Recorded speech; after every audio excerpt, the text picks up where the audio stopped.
Are we on? Oh, okay, great. All right, guys, let's dive right in. Hi, it's Glenn from the Road to Bali, and I want to talk to you a little bit about the packs that I use based on some of the research that I did. First of all, I wanted to point out these are the packing cubes mentioned in the article. There's all kinds of these that are out there, every kind of size and shape, but they really appeal to my anal retentiveness of needing to organize things in a specific way. So that's what these are, and you'll see their utility here in just a moment. I want to talk briefly about this bag. This is a toiletry bag. This is featured on the Rick Steves store. There's a ton of these. You don't have to go to that store, but it is a good product. And it's really simple, but the reason I wanted to mention it is that when you go traveling, particularly if you're in non-Western countries, going to the bathroom is an adventure. You never really know what kind of toilet you're going to get into. And when you're staying at hotels or hostels or Airbnbs, often there's no shelving inside the bathroom for which to place toiletries while you're living there. So to have a toiletry bag that has a little hook like this is really incredibly helpful. You just simply hook it. You have all access to everything that you need on the inside. It's very simple. You can get in and out that way. And the same is true for women, and there's bags for their toiletries in addition to makeup that have a similar design that's very useful. So I do encourage you to take a look at that. This first bag here is the Rick Steves bag. In fact, it's the exact same bag that he uses when he travels. If you look on his videos, you'll see him carrying this bag. In fact, I think it's the exact same color. He travels 3 months at a time in this bag. And as I said in the article, the main reason we want to do this is we want to travel light. We want to travel with only a carry-on if possible in order to maximize our agility and flexibility of being able to get in and out of airports, taxis, and our hotels, etc. Again, I like a backpack style, so that's the style that I chose, but picking a bag is a really personal thing, and you'll have to decide what's right for you. So this bag has a few features. It has a deep internal pocket, as you can see here. It has a little special hidden pocket on the inside that you can put sensitive things like a wallet or perhaps a passport or something that's not easily identifiable, and this can unclip and go inside a safe or something. It has an extra pocket here that you can see. You can put shoes or a coat or something else like that inside. And when it packs, it looks like this.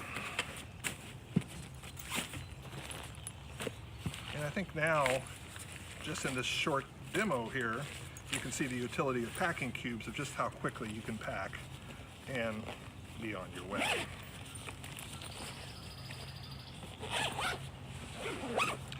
So, that's the whole kit. In the front, you have 3 additional pockets. You have a little quick access pocket here, put a book or magazine or anything you want quick access to. You have this pocket on the inside that runs the entire length of the bag. I used to put my electronics in there. That's Flash, my dog. I used to put my electronics in there, and I also would put books or anything I wanted access to, but it's not padded really, so if you have a laptop or you're really worried about your ability to protect your electronics, it's not as padded as I might have liked. But it worked for me just fine. And finally, there's this small pocket right here, which is another very nice quick access pocket. You're going through security, you want to have quick access to your boarding pass or some other item that you want to be able to get. Yes, Flash, I know, I'm impatient. I know. All right.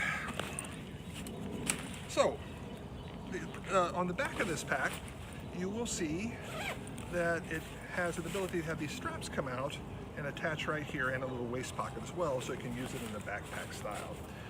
The problem is that it wasn't really designed well as a backpack. The straps are not really well padded. I found that the back tended to pull on my back a little bit when I was wearing it, and so I wondered if there were other options. This is a great bag, but I was being fussy about the way it was laying on my back. So I began to wonder, was there some other options? And it led me to the Osprey company, a very well-known outdoors company, makes all kinds of bag products, everything from a professional backpacker to with a casual Joe like me. And that led me to this one here. This is the Osprey Farpoint 55 liter, and it is a much more feature-loaded backpack. First of all, these straps are very nicely padded, has a ventilated back on the back, some lower spine support, and some cross support as well to take some of the pressure off your shoulders. Has a very nice waist system, so this is very easy to carry and no problem. Also, it has a flap here that unfolds all the way and zips entirely up here, so that turns this into a bag. In the front, you'll see a little small pack in the front with some nice padded cushions here for your electronics, such as an iPad or a laptop or anything you want quick access to, and another small quick access pocket. And on the inside,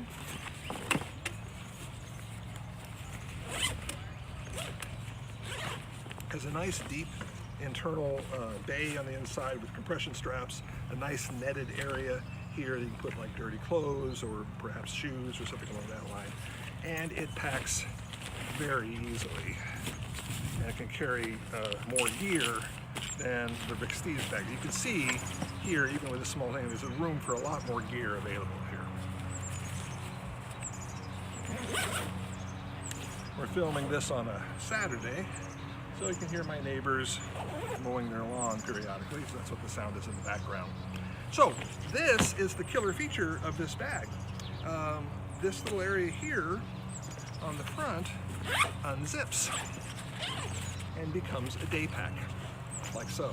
And we found a day pack really essential for traveling in terms of carrying water or a little food or extra supplies as you're walking around and seeing things during the day.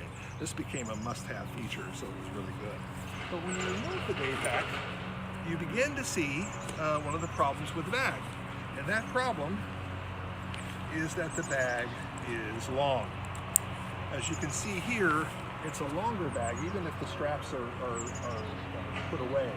And it's a little bit more challenging to get that into an overhead compartment. I have to be honest, about 75% of the time I had no problem at all, particularly if you're on a big aircraft like the 777 or 787. They're really roomy overhead compartments and they accommodate this just fine. But if you're in country like Europe, or if you're in Asia traveling on small commuter airlines, it simply will not accommodate this bag. And this bag, I had to check it more than a couple of times. You can see a checked bag thing from our last trip when we got back from India here. So I began to wonder if there was another option. And so I went back to Osprey and found this, which is a Farpoint 40 bag. This is pretty much the same bag as the Farpoint 55. Instead, it's a 40-liter bag instead of a 55. Same similar construction, nets for water bottles, a front pocket here for quick access that's also waterproof. It has an internal pocket here. As you can see here, it has nice cushioned pockets here for your electronics such as iPads, laptops, etc. And you can put like shoes or sandals down this area. Then it has a deep internal pocket here that accommodates all of those packing cubes just fine. And if you like, it even comes with a strap that you can attach to the side and use it as a shoulder bag if you were so inclined, along with a compression thing. Stops. Now, here is the main reason I want to give this a try. Is it has the same sophisticated straps in the back. They're underneath this panel here that the Farpoint 55 does, but this one just zips up right like this and becomes a bag if I needed to. Farpoint 55 does that as well. You can see that it's nice and smaller and easily will fit into an overhead compartment, which is why I really liked it. The one problem is it lacks a day pack, just like the Rick Steves bag lacks a day pack. So this is an old JanSport pack that I used in medical school, carrying textbooks and stuff.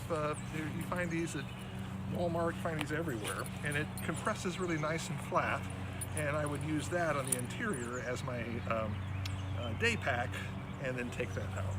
You will notice that there is not a lot of room for souvenirs, and we deliberately don't buy a lot of souvenirs.